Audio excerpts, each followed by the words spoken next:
Hello, Scorpius Alpha here with another installment of Unbalanced Electrical Storm. Chapter 24, The Light at the End of the Tunnel. November 10th, 2022. Dear Diary, so I caved in and slept with Richard last night. He's been showering me with gifts that he finds, some of it in really good condition. Makes me wonder if he picks in more than just junkyards. Tomorrow I go with him and his cholos picking. I hope I don't have to listen to country music. Usually his radio station is classic rock, but he sometimes switches.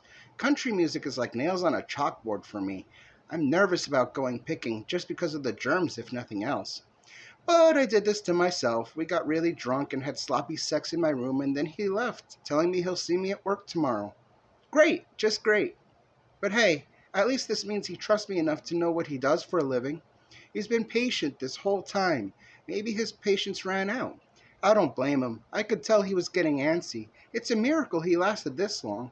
I know how guys can be, and they usually don't like to wait.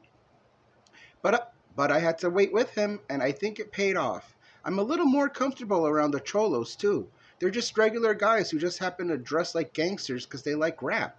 Looks like I had nothing to worry about, and I've spent enough time around Richard that I do genuinely care for him. This is a new road for me. I can't wait to find out what's at the end. I'm not too old to be a mom yet, so there's always that possibility. I won't name them no white trash name, though. I actually want to name it a Spanish name. Not sure if he'd go for that, though. There's plenty of time for that. It's too early in our relationship to even consider kids. We haven't even talked about it yet. Well, I gotta get to bed. They're picking me up at 5. Sandra ends up waking up at 9. No messages, no calls. She calls Richard. Did you go without me? Oh, I woke you? Sorry. Nah, I can be ready by then. About a half an hour later, Richard and his cholos pull up. Sandra gets in the passenger seat. So where are we going? Some old lady asked us to clean out her garage and she's going to pay us for it. Your job is to talk to the old lady. If she keeps stopping to talk to us every 5 minutes, we'll never get done, Richard says. Okay, I can do that. Good, if you do a good job, you can pick something you like. Thanks, she chuckles. No problem, only the best for my lady. They stop at the house and an old lady answers the door. Oh, hello, did you come for the junk in the garage in the basement? She asks. Oh, I thought we were just doing the garage, ma'am, Richard says. Oh, no, I'm paying you $500 for both jobs, not just one. My misunderstanding, missus. This here is my girl Sandy. She'll keep you company while we handle your junk. Thank you ever so much. So, what's your name? Sandra asks as the men get to work. Ethel Brandendow, she replies. Sandra Zircon. Like the jewel? Yes, not many people know that. They just assume it's spelled wrong or it's fake or something. Interesting surname. That's because generations ago, during the coal mining boom, one of my ancestors kept finding tons of zirconium among the coal, and he sold so much of it and became rich, so he changed his last name to Zircon because he loved it so much. Unfortunately, when people stopped digging for coal, he wasn't allowed to continue digging either, so he saved whatever he had left and passed it on generation after generation. So much time has passed that my grandparents and parents had to get jobs, but for a while my family was rich. I like being named after a jewel. It makes me feel special. That's nice to hear, dearie. So tell me about yourself. Well, I was born in 1945 after the end of the Second World War. My dad died in the war and Mom never remarried. It was just me and her growing up. I met my husband at a rally for the Vietnam War. Were you a hippie? Sandra interrupts. Matter of fact, I was. That is so cool. Tell me more. I actually ended up arrested at a protest. Mom wasn't happy, but I felt the cause was justifiable. Anyway, we got married in the 70s and had 2 kids. I haven't heard from them in a while. She looks sad. I'm sure you'll hear from them. I hope so, dearie. Will you excuse me? I have to go to the bathroom. She makes her way upstairs and Richard comes in. Where's the old lady? He whispers. She just went upstairs to the bathroom. Okay. He goes upstairs. Where are you going? Just want to see the rest of the house. That's an invasion of privacy. He's cool. He comes back downstairs and so does the old woman. Oh, are you done already? She asks Richard. Yes'm. Would you like to see for yourself? Sure, she says. Richard, Sandra, and the old lady go to the basement first, cleaned out. Wow, so thorough. Good job. Now let's go see the garage. They all go to the garage. Cleaned out too, and Sandra sees the bed of the truck crammed with the old lady's stuff. Wow, you did such an amazing job. You've definitely earned your money. They follow her into the house. Gonna have to ask you for an extra 100, ma'am. That was more than we expected to move, Richard tells her. But I can't afford that much extra. That's a nice watch there. He points to a watch in a clear box on the mantel. Oh, yes, it used to belong to my husband. It's a family heirloom. I was planning on giving it to my son on his birthday. Can I have it since you can't afford the other 100? Oh, no, I can't do that. Fine, I'll take your money. She opens her purse and takes out the money, and he yanks it out of her hand and counts it. Thanks, I guess. How rude! She walks and turns her back. Richard swipes the watch without anyone looking. Come on, babe, let's go. Some people around here are cheap. Sandra and Richard go back to the truck where the Cholos are already inside. You could have been nicer to her, Sandra tells Richard. She said 500 for the garage. She said nothing about no basement. Well, don't you think 500 is a lot for just cleaning out a garage? Yeah, that's why I took it. It was supposed to be easy. Look, you got paid. That's what matters. Yeah, I guess. He splits the money between him and the Cholos. Do I get any? You can pick something nice out of what we got. Oh, okay. November 11th, 2022. Dear Diary, well, that was an interesting day. I had to keep some old lady busy while the guys took care of the lifting. She seemed interesting, but if that's my job, I really don't want it. I'm not a people person anymore. Too much hurt in my life has me not as talkative to strangers as I used to be. Good timing, too, because I just got my settlement money in, so I don't have to rely on him for money or anyone else again. I didn't like Richard's behavior towards the old lady. He could have been nicer to her. I didn't even get any money, and there wasn't anything in the piles of crap that I wanted, so I got nothing out of it. Whatever. Like I said, I'm finally taken care of. Now I have the option of not doing that again. At least it wasn't in a dump. I was in a nice little old lady's house. I already messaged him and I told him I'm not going. I want to sleep in tomorrow. He said no problem. He has to sort what he didn't scrap. Fine by me. I just want to chill. I'm feeling a little nauseous anyway. Maybe it was all the cigarettes he was smoking. I quit, so I don't like the smell and it doesn't make me want one. Well, I'm going to bed. I'm going to pass out hard. I hit up Francine after Richard dropped me off at home. The next day, Sandra is enjoying her dream. It's interrupted by her phone ringing. She answers it. What? She asks groggily. She checks the time. 5:15. Are you ready, hon? Richard asks. For what? We're going picking, duh. Oh, I don't want to do that again. I'm not really a people person. It's okay. We just need you to stay in the truck. Why do you need me to do that? Just let's go.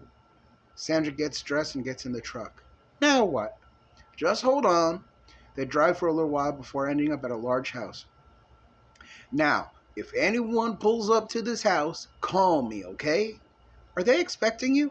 Sorta. We figured we'd get a head start, so they're expecting us, but not this early. Oh, okay. She yawns. Just so you know, I don't feel good, so can you not smoke around me, please? All right, hun. I'll smoke outside the truck from now on. That's not what I just said. Just today. I feel nauseous. Oh, all right.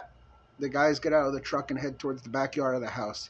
Sandra just sits there and watches people's day go by. Occasionally, one of the guys comes back with something to load into the back of the truck. Eventually, everyone gets back into the truck. Light haul today? Yep. Didn't you get paid?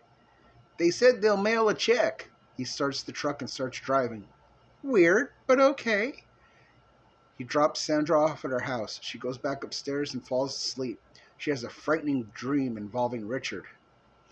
November 12th, 2022. Dear Diary, I had this really weird dream and I don't know what to make of it.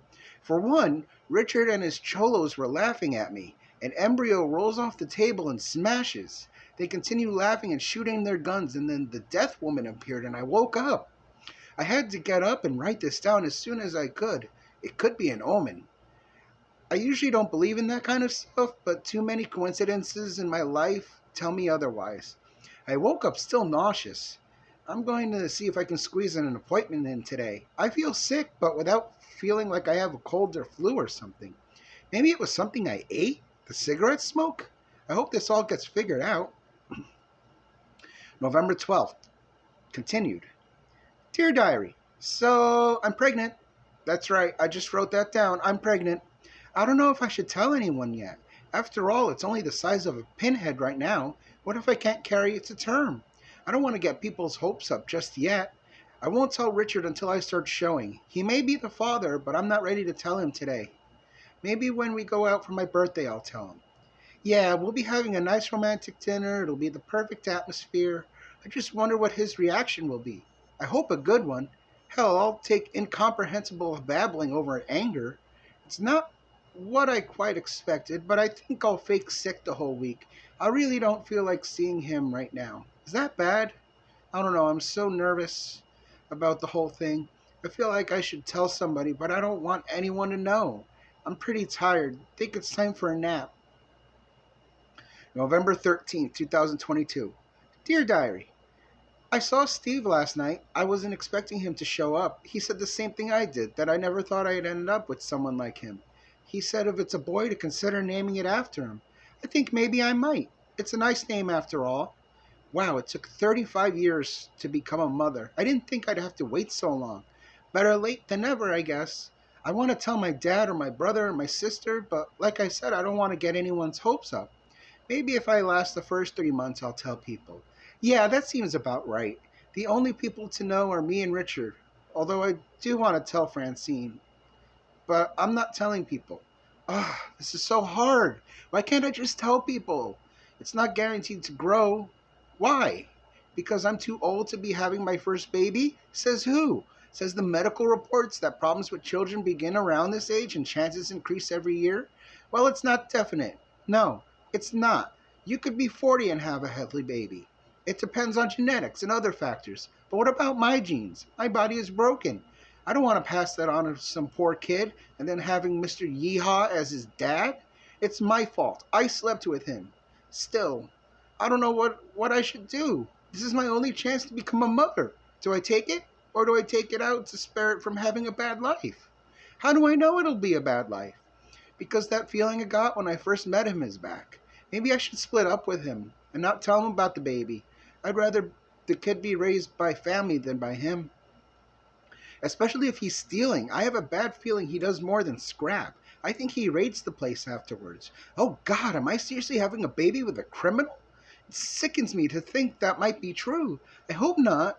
Steve kept telling me to get out. I wonder if he means I should leave Richard and raise this baby away from him. No child of mine is going to be a thief. I've come to a decision. I'm going to break up with him on my birthday dinner, not tell him about the baby, hope we can end it amicably. Hopefully his cholos won't be around. I asked him not to bring them, but they always happen to show up anyway. I decided to spend some of my settlement money making a reservation at a fancy restaurant. Now that I think about it, breaking up with him in that kind of setting seems kind of mean. But I really want lobster and I already paid. This is my life, my choice, and I don't need any negativity in my life.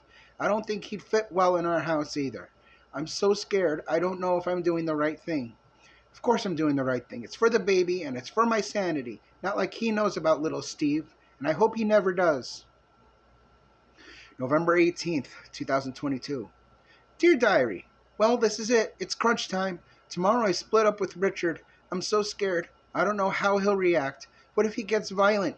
My head is swimming with all these ideas and things I can't turn off. I can't smoke or drink because I'm pregnant. I think I'm going to lose my mind. I told Francine. She promised not to tell anyone. I had to tell someone. There's no way I could hold it in for 3 months. My dad will be a good father figure. He was for me, at least. Luckily, it's only been a few months, so I'm not really attached to Richard. He doesn't seem like he wants to be with me except to get inside me. He doesn't ask much, so I give it to him when he does. At least he doesn't think I'm fat. He calls me meaty.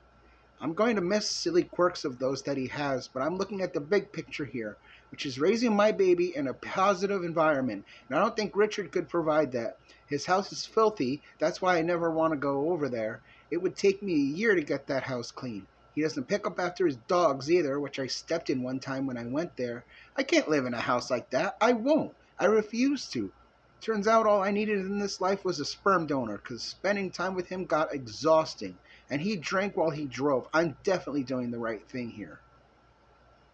And that's the end of chapter 24. If you like the story so far, please subscribe.